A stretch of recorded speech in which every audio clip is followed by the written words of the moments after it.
सूत्र है योगश्चित्तवृत्ति निरोधः।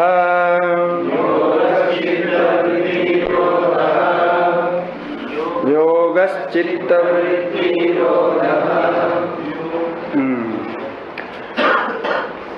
पदच्छेद है योगः चित्तवृत्ति निरोधः। तो पूर्व में जिसको योग शब्द से अथ योगानुशासनम कहा था, उसमें जो योग है उसका ये लक्षण है। तो वो है चित्त वृत्तियों का निरोध। चित्त वृत्तियों का निरोध कहते समय चित्त का निरोध ऐसा नहीं समझना है। चित्त का निरोध और चित्त वृत्तियों का निरोध में अंतर है, और ये हम पूरे अभी बताएंगे, क्योंकि इन शब्दों का जो अर्थ हम जो समझ बैठे हैं उसको हटाए बिना आगे हमारा दर्शन नहीं चलेगा। जो मैं बोलता जाऊंगा आप उसको गलत समझते जाएंगे, क्योंकि शब्दों का जिस दर्शन के अनुसार, जिस प्रक्रिया के अनुसार सही अर्थ जानना है, वो सही अर्थ नहीं जानेंगे तो क्या होता है, मैं शब्द प्रयोग करूंगा, चित्त बोलूंगा, आप मैं जिस चित्त को बोलना चाहता हूं उसको नहीं समझेंगे। आप आपके मन में जो चित्त शब्द का अर्थ बैठा हुआ है वो आपको याद आ जाएगा। वो याद आने पर हमारी प्रक्रिया नहीं चलेगी। बाद में आप बोलेंगे स्वामी जी बोलता है लेकिन हमको समझ में नहीं आता है। कारण यह है कि मैं जिस शब्द प्रत्यय को जान रहा हूं, बोल रहा हूं, बोलना चाहता हूं, वो आप दूसरे ढंग से समझ रहे हैं। इसलिए चित्त शब्द का अर्थ और वृत्ति शब्द का अर्थ, मन शब्द का अर्थ, प्रत्यय शब्द का अर्थ और चित्त सत्व बोलते समय क्या अर्थ है, बुद्धि का क्या अंदर है, सबका भेद है। योग दर्शन में इन सब का भेद है।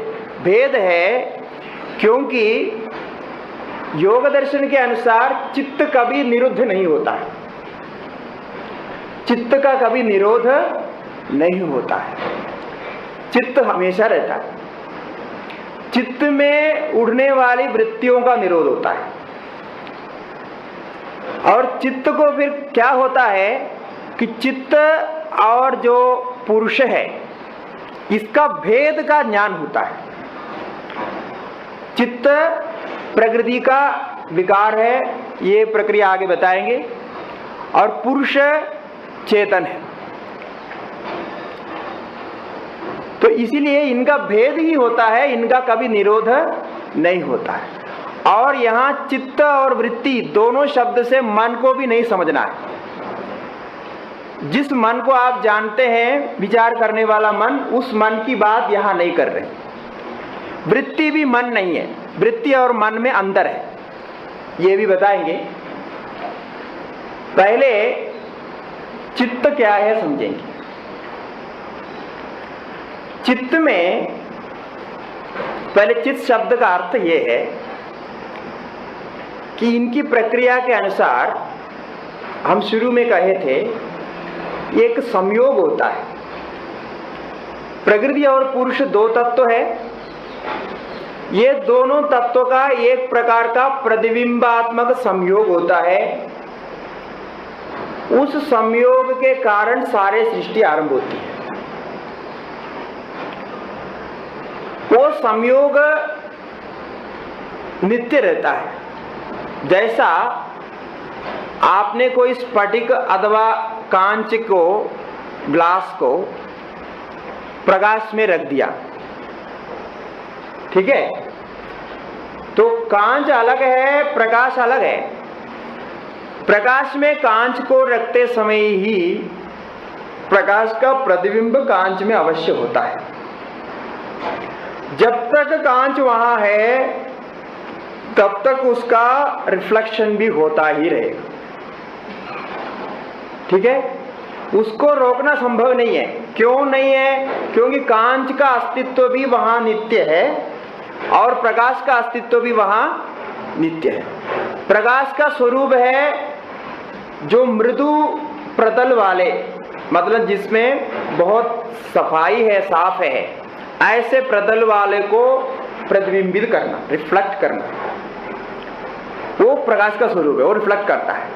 और कांच में और कोई रंग बिरंग आदि नहीं होने से कांच जो है तेजस्वी पदार्थ हो गया, मतलब वो उस प्रकाश को पूर्ण रूप से प्रतिबिंबित कर सकता है। ये दोनों का स्वभाव हो गया। इसके कारण उसके दोनों का सानिध्य रहने से अवश्य ही उसका संबंध से रिफ्लेक्शन होता है। किंतु अभी ये जो रिफ्लेक्शन हुआ, इसको आप कांच में जो रिफ्लेक्शन हो रहा है ये प्रकाश है ऐसा समझेंगे। कांच में जो रिफ्लेक्शन है, कांच को अलग नहीं समझते हुए ये भी चमकता है, इसी से प्रकाश निकल रहा है, यही प्रकाश है ऐसा यदि समझेंगे, प्रकाश का और कांच का भेद को नहीं समझेंगे और नहीं समझते हुए कांच को ही प्रकाशमान वस्तु समझेंगे, तो सही है गलत है? ये गलत है। ये आपके अज्ञान के कारण हुआ, क्योंकि आप कांच को और प्रकाश को दोनों का भेद को नहीं जानते हैं, नहीं जान पा रहे हैं। ये एक स्थिति हो गई। बाद में आपने जान लिया किसी तरह कि कांच अलग है प्रकाश अलग है, ये जान लिया, तो वहां रिफ्लेक्शन होना बंद हो जाएगा, प्रतिबिंब होना बंद हो जाएगा? नहीं होगा, नहीं होगा। तो फर्क क्या हुआ? आप नहीं जानने के कारण आप प्रकाश को कांच का स्वरूप समझ रहे थे, और जानने के बाद भी प्रकाश हो रहा है कांच से ही, किंतु प्रकाश को आप कांच का स्वरूप नहीं समझते। यही इनके यहां प्रक्रिया है। ये जो चित्त है ये प्रकृति का बना हुआ सत्व गुण प्रधान एक तत्व है, जो वृष्टि में कार्य करता है और अत्यंत सत्व प्रधान होने से, मतलब अत्यंत स्वच्छ होने से स्फटिक के समान है। ये आगे बताएंगे दृष्टांत। स्फटिक समान है। स्फटिक ये कांच के समान जो चित्त है, इसमें उस चेतन का सबसे पहले प्रतिबिंब पड़ता है और उसके चैतन्य से, चित्त से ये चित्तवान हो जाता है, चित्तवान होता है, इसलिए इसको चित्त कहा जाता है।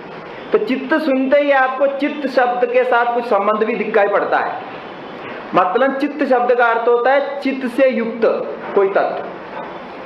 स्वयं वो चित्त नहीं है, चैतन्य नहीं है, किंतु चैतन्य को साथ में लेकर स्थित एक तत्व, जो शुद्ध होने के, अत्यंत शुद्ध और स्वच्छ होने के कारण उसमें चैतन्य का प्रतिबिंब होने की क्षमता रखता है। जैसे कांच और अन्य वस्तुओं को आप देखेंगे, कांच में जितने प्रतिबिंबित करने की क्षमता है अन्य वस्तु में किसी में नहीं है। तो वो जैसा मणि है, कांच है इत्यादि प्रतिबिंबित करता है, तो उसका स्वच्छता ही उसको प्रतिबिंबित कराएगा। बाकी सब जगह प्रतिबिंब पड़ रहा है, किंतु वो सब उसको नहीं रिफ्लेक्ट होता है, उसको प्रतिबिंब नहीं होता है। इस प्रकार से जो प्रक्रिया में महत तत्व से, जिसको महत तत्व कहेंगे, और बुद्धि का समष्टि रूप है और उसका ये व्यष्टि रूप है, ऐसा जो तत्व, उसको ही हम चित्त कहते हैं, व्यष्टि में लेकर के। ये जो चित्त है, चित्तम है, ये जो चित्तम है, ये चित्तम हमारा मन का पूरा रूप है, जिसको हम वेदांत में अंतःकरण कहते हैं, और वासना कहते हैं, संस्कार कहते हैं, बुद्धि कहते हैं, मन कहते हैं और वृत्ति कहते हैं। जितने शब्द मन के संबंध में होता है, जितने अलग अलग उसका लक्षण होता है, स्मृति कहते हैं। ये सारे का समन्वय रूप, उसका सारा मिला करके जो होगा वो चित्त है, चित्तम है।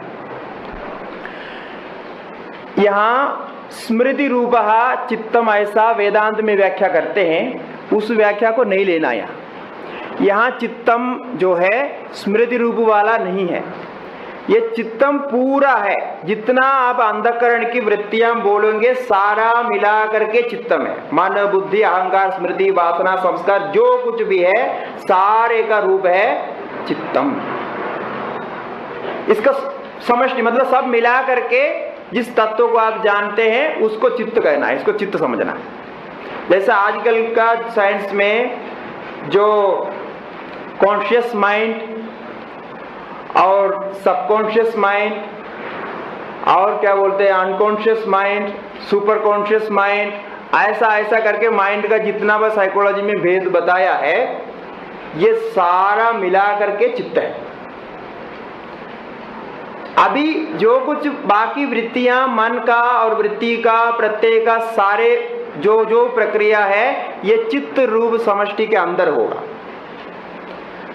अब जो एकाग्रता समाधि जिसको हम कह रहे हैं, जिसका यहाँ लक्षण दे रहा है निरोध समाधि, असंप्रज्ञात समाधि, ये सब कुछ कहाँ हो रहा है?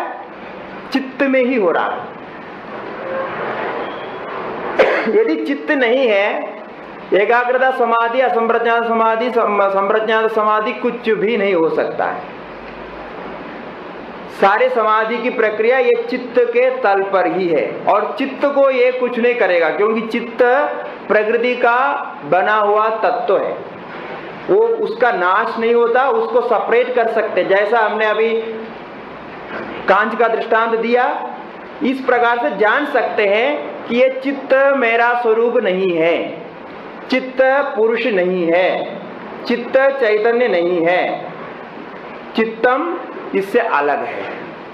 तो वो चैतन्य अलग है, ये चित्तम अलग है, ऐसा जान सकते हैं, किंतु उसको अलग नहीं कर सकते। उसको जानने के लिए मतलब पूर्ण रूप से चित्त का और चित्तम का अथवा प्रकृति और पुरुष का, अभी प्रकृति क्या हो गया? प्रकृति का एक रूप ही हो गया चित्तम और पुरुष का रूप ही हो गया चित्त। तो इन दोनों को अलग अलग जानने से ही आपको कैवल्य हो सकता है, आपके दुख की निवृत्ति होगी। किंतु इसको पूर्ण रूप से जानने के लिए आपको समाधि प्रज्ञा की आवश्यकता है। समाधि प्रज्ञा एकाग्र और निरुद्ध समाधि के अभ्यास से ही प्राप्त होगा और किसी प्रकार से प्राप्त नहीं होगा। यही योग सूत्र सारा काम करता है। वो समाधि प्रज्ञा प्राप्त होने पर इन दोनों के जो अति सूक्ष्म भेद है इसको आप समझ पाएंगे, तब आप कैवल्य की स्थिति को प्राप्त करेंगे। ये उनका वो प्रक्रिया है। इसलिए यहां कहा योग माने चित्त वृत्तियों का निरोध, चित्त वृत्तियों का निरोध है। अभी वृत्ति को समझेंगे, ये तो समझ में आएगा ना चित्तम। तो चित्त में होने वाली एक वृत्ति है। वृत्ति का मतलब होता है वर्त्यते प्रवर्त्यते स्थितिम कल्पयति इति वृत्ति। जो रहता है और दिखाई पड़ता है और कार्य करता है उसको कहते हैं वृत्ति। ये कैसा है? जैसे समुद्र है, समुद्र का पानी यदि नीचे से देखा जाए तो समुद्र के पानी में कोई हलचल नहीं होता है। तो जो शांत समुद्र है, शांत समुद्र में थोड़ा जब हलचल आता है, कुछ भी परिवर्तन होता है उसमें, तरंग रूप से हवा के द्वारा किसी से प्रेरित कोई परिवर्तन होता है, तब क्या है वो परिवर्तन कुछ आकार ले लेता है, कुछ आकार से संबंधित करके वो परिवर्तन होता है। ठीक है, जैसे तरंग उड़ते हैं, लहरें उठती है तो परिवर्तन होता है। तो चित्त में किसी भी प्रकार का कोई परिणाम होना, किसी भी प्रकार का कोई तरंग उड़ना, कुछ आकार ले लेना, उसको वृत्ति कहते हैं। क्या हुआ? ये दोनों का मतलब स्वरूप को ठीक से ध्यान में रखना है, क्योंकि इसी के अंतर्गत मन, प्रत्यय, बुद्धि सब आने वाले हैं। ये चित्त और वृत्ति दो क्या है? एक तो चित्त है समुद्र स्थानीय, मतलब सारे को घेर लेता है, वो सब कुछ उसी में है।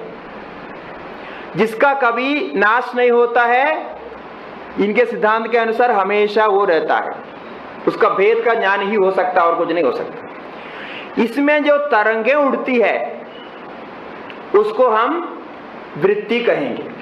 उनमें से कुछ तरंग को मन कहेंगे, कुछ तरंग को प्रत्यय कहेंगे, कुछ तरंग को बुद्धि कहेंगे, बुद्धि सत्व कहेंगे। इसका भेद का बाद में विचार करेंगे, क्योंकि नहीं तो ज्यादा लोड हो जाएगा। खाली इतना भी समझना, चित्त एक सामान्य स्थिति और उसमें उड़ने वाले तरंग को वृत्ति कहते हैं। तो वृत्ति माने सारे चित्त में चंचल करने वाले जितने भी प्रत्यय है, जितने भी कुछ है, उसके सामान्य नाम है वृत्ति।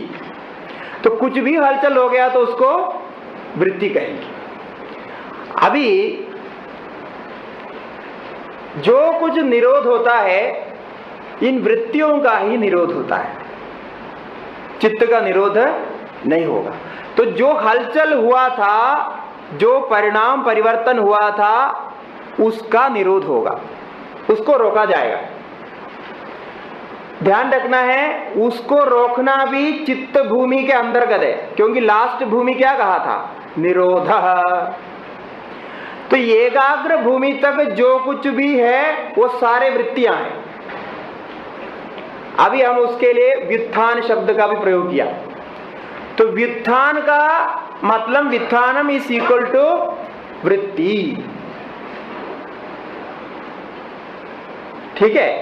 और निरोध स्थिति में ये वृत्ति शांत हो जाएंगे, ठीक है। आपको कुल मिलाकर के इन वृत्तियों को शांत करने के लिए ही साधन करना है।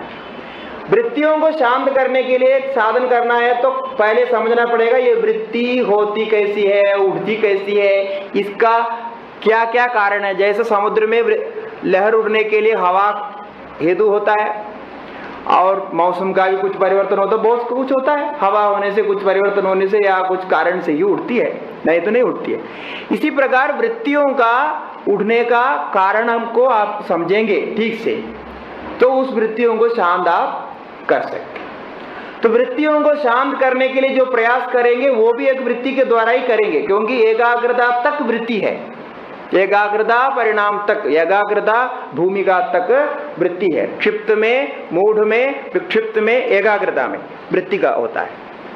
और निरोध में वृत्ति नहीं रहता है, किंतु चित्त रहता है।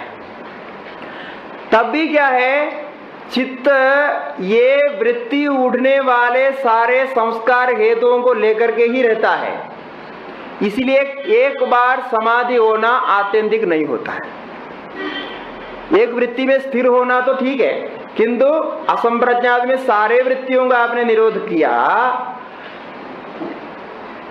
तब भी उन वृत्तियों को आगे उठने के लिए जो हेतु है उसका निवारण आपने नहीं किया। वृत्ति को निरोध कर दिया किसी प्रकार, किंतु आगे फिर उठ सकती है, क्योंकि ये चित्त वहां स्टिल मतलब अभी भी है, चित्त में कुछ आपने किया नहीं। इसलिए ये वृत्ति का निरोध में सारे ये अभ्यास चलेगा एकाग्रता के बाद। इसलिए इन्होंने योगा चित्त वृत्ति निरोध कहा, ठीक है। तो दो शब्द ही इसमें मुख्य है, चित्त को समझना, वृत्ति को समझना। और निरोध का नाम है अव्युत्थान, मतलब व्युत्थान से भिन्न, और उसको संप्रज्ञात से असंप्रज्ञात कहे। निरोध इज इक्वल टू असंप्रज्ञाता, और व्युत्थान इज इक्वल टू क्या हो गया?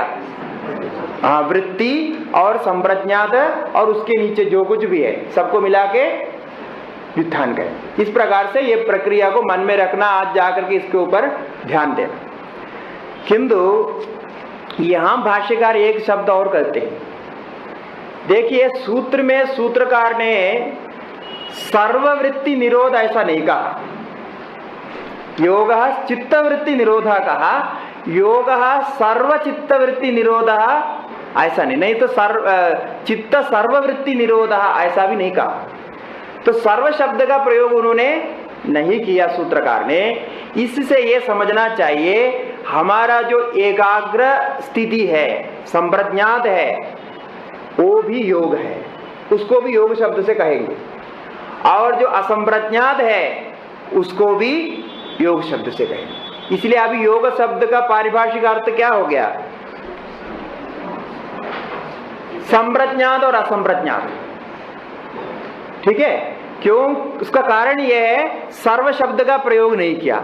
एकाग्रता भूमि में सर्व वृत्तियों का निरोध नहीं है, एक वृत्ति वहां रहती है, अग्र जो है एक आलंबन वहां रहता है, और यहां निरोध में कोई आलंबन नहीं, कोई वृत्ति नहीं रहती है, बिल्कुल शांत है। तो उसको ही योग कहना चाहिए था, किंतु सर्व शब्द का नहीं प्रयोग करने से ये दोनों ही योग है। कौन? संप्रज्ञात और असंप्रज्ञात। अब देखिए एक बात ध्यान रखना, यहां समाधि शब्द का प्रयोग नहीं कर रहे हम। शब्द का प्रयोग में बहुत कुछ बैठा हुआ है, या समाधि शब्द का प्रयोग नहीं किया। जब हम एकाग्रता बोलेंगे, संप्रज्ञात समाधि बोलेंगे तो समाधि शब्द का प्रयोग करेंगे, और असंप्रज्ञात बोलेंगे समाधि शब्द का प्रयोग बार बार हम करेंगे। इसमें बहुत सारे कंफ्यूजन है। अभी ये टेक्निकल टर्म में क्या हुआ कि योग बोलने से संप्रज्ञात और असंप्रज्ञात, और समाधि बोलने से सार्वभौम चित्तस्य धर्मः, ये ध्यान रखना है। समाधि बोलने पर पांचों स्थिति में समाधि हो सकती, ठीक है, उसमें से दो स्थिति है हमारे योग, योग भी समाधि है। समझ में आ रहा है ना? इसीलिए वो जो शब्द कहां से कहां तक व्याप्ति कर रहा है ये देखना है। योग शब्द क्षिप्त और विक्षिप्त मोड में नहीं जाएगा, वहां योग नहीं कहा जाए, क्योंकि वो योग पक्ष में नहीं है। ठीक है, योग पक्ष करके उन्होंने अलग कर दिया।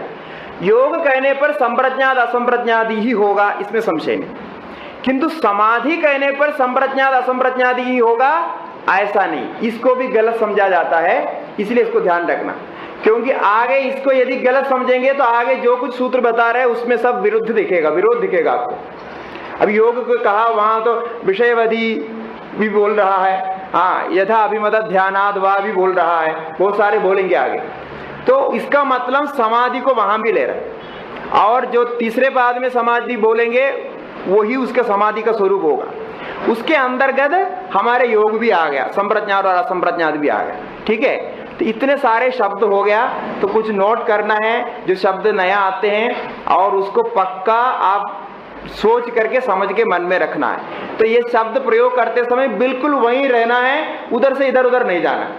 योग करते समय दोनों को लेंगे, और संप्रज्ञात असंप्रज्ञात कहते समय संप्रज्ञात एकाग्रता भूमिका को लेंगे, और असंप्रज्ञात निरोध को लेंगे, और व्युत्थान कहने पर सारे चार स्थितियां हैं, और अव्युत्थान अथवा निरोध कहने पर केवल एक स्थिति है, भूमि, चित्त की एक भूमि है, वो है। इस प्रकार से इसको ध्यान रखना, ये इन्होंने बीच में यहां कह दिया।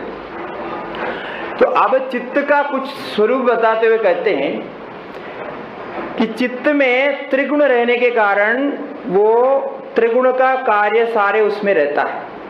भाष्य में आगे प्रख्या प्रवृत्ति स्थितशीलत्वात् त्रिगुणम, तीन गुण से युक्त है, क्योंकि प्रकृति त्रिगुणात्मिका है, सत्व रजस तमस गुण से युक्त है, और उन गुणों का जो स्वरूप है वो है प्रख्या प्रवृत्ति स्थिति, उसका स्वरूप है। इसके बारे में फिर हम विस्तार से चर्चा करेंगे, सूत्र आने वाले हैं आगे। प्रकाश क्रिया स्थितिशीलम भूतेन्द्रियात्मकम भोगापवर्गार्थम दृश्यम, ये सूत्र स्वयं आएंगे। और यहाँ जो गुण का स्वरूप करना है बहुत महत्वपूर्ण है ये, किंतु ये सारे सांख्य प्रक्रिया से ही बोलना पड़ेगा, क्योंकि सांख्य के बिना गुण का स्वरूप यहाँ योग सूत्र में नहीं बताया, क्योंकि ये पहले हमने बताया योग सूत्र सांख्य को अधिष्ठित होकर के, उनका फिलोसफी वहां से लिया हुआ है। इसलिए फिलोसफी में जो जो स्वरूप है उसको यहाँ डिफाइन नहीं करते, ये हम विस्तार से चर्चा करेंगे। और बहुत उपयोगी है, क्योंकि गुण को कैसा समझना चाहिए, गुण को हम जैसे समझते हैं वो सही है गलत है हमको मालूम पड़ेगा। और ये सारे हमारे आध्यात्मिक के दृष्टि से ही ये गुणों को बनाया है, बाकी दृष्टि से नहीं बनाया। ये तो सांख्य को लेके बोलेंगे। तो वो इसमें अभी चित्त में अलग अलग स्थिति जब होती है, वो वृत्तियां जब उठती है, तो वृत्तियों के बारे में संक्षेप में यहाँ भाष्यकार कह देते हैं कि ये जो स्वरूपतः चित्त का प्रतिबिंब होने से शुद्ध रूप में रहने वाला चित्तम है। ये किसके समान है? वो स्फटिक मणि के समान है।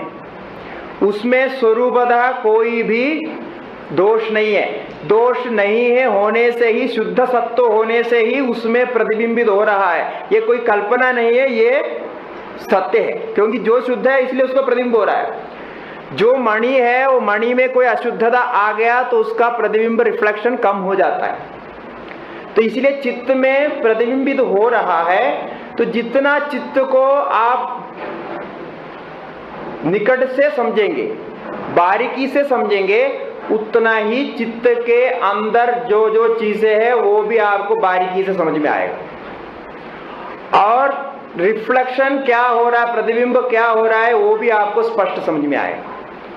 जो कुछ भी हमारे पूर्व जन्म है, ये जन्म है, आगे का जन्म है, और जितने भी प्रकार के संस्कार है, वासनाएं हैं, जो कुछ है हमारे, जिसको लेके हम अपने को अपना मानते हैं, मैं हूं मानता है, वो सारे ये चित्त में स्टोर करके रखा है। ये इसलिए हमने बोला जो डिलीट हो गया है वो भी उधर है, वहां कोई चीज डिलीट होती नहीं। इसीलिए आपने पूर्व जन्मों को छोड़ दिया तो भी वो उधर ही से पकड़ा जाएगा। ये बताएंगे इसको कैसा पकड़ना है और कब पकड़ा जाएगा। जब वो स्मरणीय शुद्ध है तो पकड़ा जाएगा, तब उसके अंदर आप देख सकते। जैसे जल का नीचे का तल हम देखना चाहते, जैसा बहता हुआ जल है, जब तक वो हिलता हुआ डुलता हुआ बह रहा है तब तक जल के नीचे क्या क्या है हम स्पष्ट रूप से नहीं देख सकते। जल के नीचे गहराई में क्या क्या पड़ा हुआ है उसको यदि आप देखना चाहते हैं तो क्या चाहिए, उसके अंदर का देखना चाहते हो तो क्या चाहिए। एक तो जल स्थिर होना चाहिए, जल में हलचल नहीं होना चाहिए।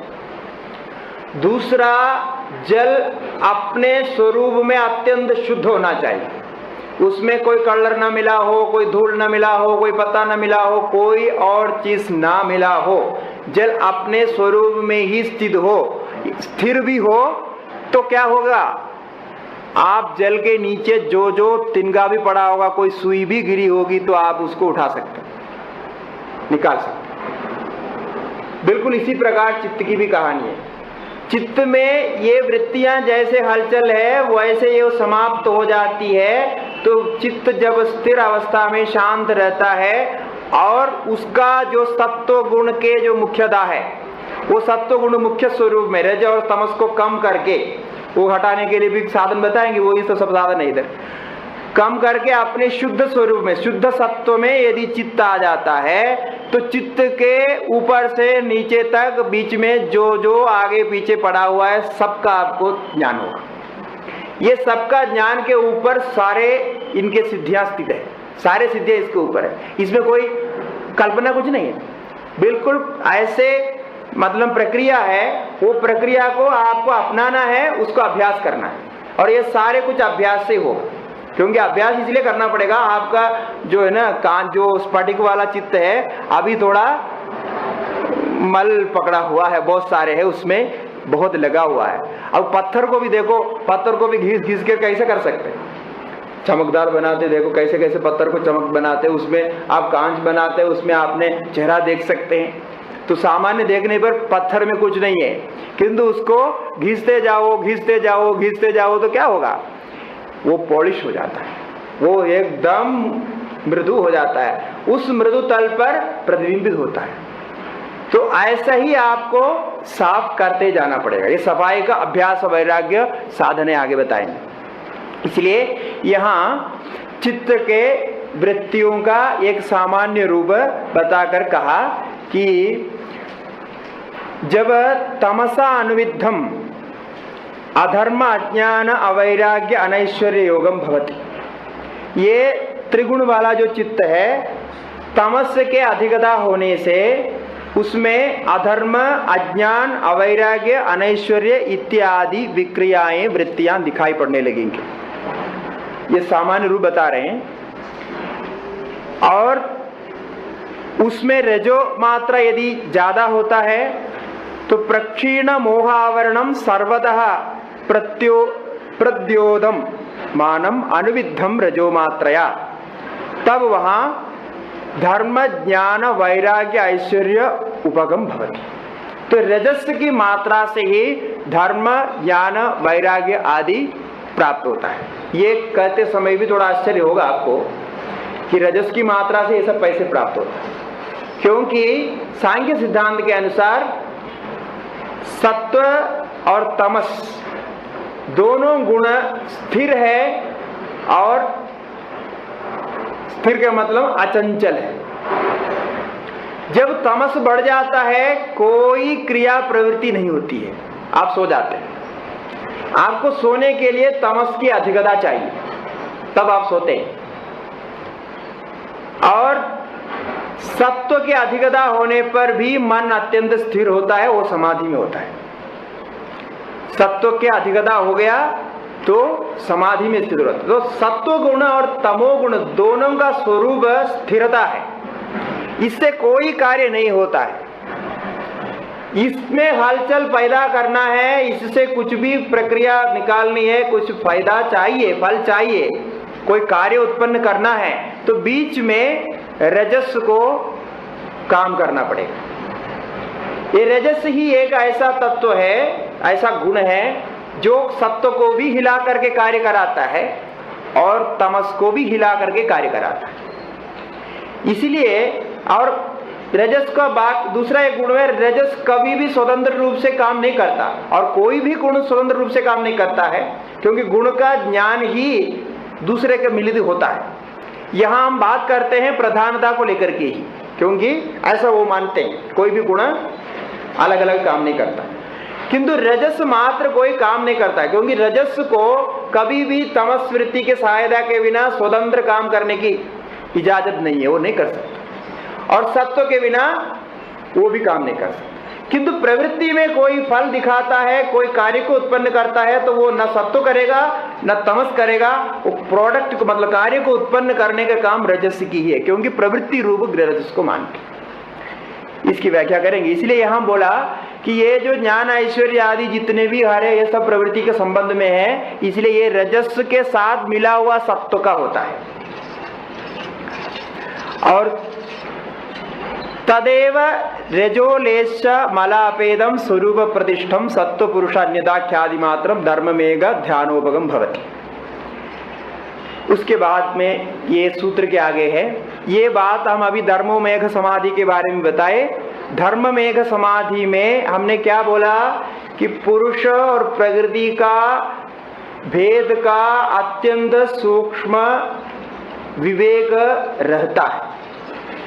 ये विवेक एक प्रकार का ज्ञान ही है, विवेक ख्याति। इसलिए देखिए यहां क्या बोल रहे हैं कि वो जो रजस था जो बाह्य विषयों में प्रवृत्ति कराता था, उस रजस को आपने अभ्यास वैराग्य के द्वारा और कम कर दिया, अत्यंत लेश मात्र कर दिया। बोल लेश मात्र बोल दे रहे, जो लेश मात्र कर दिया, तो लेश मात्र के जो रज भी चला गया तो उसका स्वरूप जो थोड़ा बहुत उसमें प्रवृत्ति के लिए है, उस स्थिति में आपको सत्व पुरुष अन्यथा ख्याति ज्ञान होता है। क्योंकि उधर देखिए वृत्ति सारे समाप्त नहीं है, धर्ममेघ समाधि विवेक ख्याति है, वो अत्यंत सत्व प्रधान स्थिति में समाधि प्रज्ञा के बाद जो बुद्धि है उस बुद्धि का वो कार्य है, वो धर्म है, वो प्रवृत्ति है। इसलिए धर्ममेघ समाधि प्रवृत्ति रूप है, ज्ञान वहां रहता है। इसलिए कुछ लोग यहाँ इसमें संशय करते हैं या कुछ भ्रम ऐसा भी है इधर कि सांख्यों की प्रक्रिया में, योग की प्रक्रिया में ज्ञान का कोई स्थान नहीं है मोक्ष के लिए, ऐसा कहते हैं। ये बिल्कुल गलत है। वो गलती वहां से शुरू हो जाती है, योग चित्तवृत्ति निरोध वाली इस सूत्र से ही सारी गलती शुरू हो जाती है। और जो भी किसी को योग के बारे में बात करने के लिए बोलेंगे, कुछ भी आप पूछेंगे, तुरंत वो योग चित्तवृत्ति निरोध बोल देता है। ये योग चित्तवृत्ति निरोध और धर्ममेघ समाधि और कैवल्य में बहुत अंतर है। योग चित्तवृत्ति निरोध साधन है, मुख्य साधन है, मन से संबंधित है। ये मन को तैयार करने के लिए, जिसको हम कह रहे हैं चित्त है, मन है, जिसको हमको करके स्थिति को लेना है, उसके लिए है। उसके बाद में ये विवेक ख्याति रूप स्थिति में पहुंचता है। वहां क्या स्थिति होती है ये बोल रहे, सत्व पुरुष अन्यथा ख्याति मात्रम धर्ममेघ ध्यानोपगम भवति। तब धर्ममेघ समाधि में जिस लक्षण को बोलेंगे, सर्वार्थ विवेक ख्यादे धर्ममेघ समाधि, ऐसा चतुर्थ पाद में सूत्र आएगा धर्ममाद समाधि। तो उसमें वहां उस धर्मवेग समाधि में वृत्ति रहती है। तब जो है तत्परम प्रसंख्यान मित्याजक्षदे ध्यायिनः, उसके बाद में वो जो धर्मवेग समाधि से जो स्थिति प्राप्त होते हैं उसको प्रसंख्यान स्थिति बोलते हैं। प्रसंख्यान स्थिति को ही हम जीवन मुक्ति बोलते हैं। तो मतलब जीवन मुक्ति स्थिति प्रसंख्यान स्थिति में कोई अंदर नहीं है, वो भी तत्व पुरुष अन्यथा ख्याति से रहता है। और यहाँ जीवन मुक्ति में एकत्व ज्ञान में रहता है। मतलब फिलोसॉफिकल डिफरेंस है, किंतु स्थिति में दोनों में एक है। अभी बीच में ये चित्त के धर्म के संबंध में ही कुछ लक्षण में चिद शक्ति को भी बोला। तो चिद शक्ति को इसलिए कहा कि निरोध होने पर ये चित्त कहाँ जाके रहता है, चित्त निरोध होने पर क्या स्थिति होती है। तो चित्त निरोध होने पर, चित्त के हलचल सारे निरोध होने पर जो स्थिति होती है उसको आगे तीसरा सूत्र में कहना है। इसके लिए चिद शक्ति के बारे में भाष्य में कुछ वर्णन दिया है। तो आज जो प्रथम दिन है तो इतना ही बहुत है। तो इसमें शब्द जो नए नए शब्द आया है, आप लोग थोड़ा कष्ट करना पड़ेगा शुरू में। ये नए नए शब्दों का जो पारिभाषिक अर्थ है उसको जितना आप सही समझ के मन में रखेंगे उतना पाठ आपको अच्छा समझ में आएगा और उतने आपको साधन में उपयोगी होगा। क्योंकि जो गलत अर्थ हम पहले जान रखे हैं अथवा जो अर्थ लोग में प्रचलित है वो अर्थ लेकर के बैठेगा तो ये समझ में नहीं आता है। क्योंकि ये दर्शन शास्त्र है, दर्शन शास्त्र का अपनी एक परिभाषा शब्द होते हैं सबका। तो जो परिभाषा हम पहले जानते हैं वो नहीं है, मतलब ये कोई और को लेकर के नहीं बोल रहा है, ये सांख्य की दृष्टि से ही अपने पारिभाषिक शब्द दिया है और कुछ अपना पारिभाषिक शब्द है। इसलिए इसको पहले ठीक से समझिए तो आगे आपको इसमें आनंद आएगा। और इसी शब्दों का हमको प्रयोग करना ही पड़ेगा, क्योंकि बार बार इन शब्दों का अर्थ करने के लिए हमारे पास समय नहीं रहेगा। तो इन शब्दों का प्रयोग करके ही आगे हम कह सकते हैं। तो इसलिए ये करिए। और जो सूत्र है 10-10 सूत्र हम जो पाठ कर रहे हैं, तो जिनकी क्षमता है वो इन सूत्रों को याद करें तो बेहतर होगा। क्योंकि ये सूत्र भी बार बार आते रहेंगे, उसका अर्थ को जानने के लिए याद करना, बाय हार्ट करना बहुत अच्छा रहेगा। तो जैसा समय आपका अनुकूल है वैसा करिए। इधर तो बाय हार्ट करके पूछने के लिए भी बाकी सबको समय नहीं मिलेगा, अपने अपने रुचि के अनुसार आप कर सकते हैं, तब आपको आगे आनंद आएगा। क्योंकि पूर्व स्थिति को ठीक समझेंगे तो उत्तर स्थिति में आपको सरलता होगी। तो ये आज का जो है समय भी हो गया, तो यहीं रुकते हैं। ओम पूर्णमदः पूर्णमिदं पूर्णात् पूर्णमुदच्यते पूर्णस्य पूर्णमादाय पूर्णमेवावशिष्यते। ओम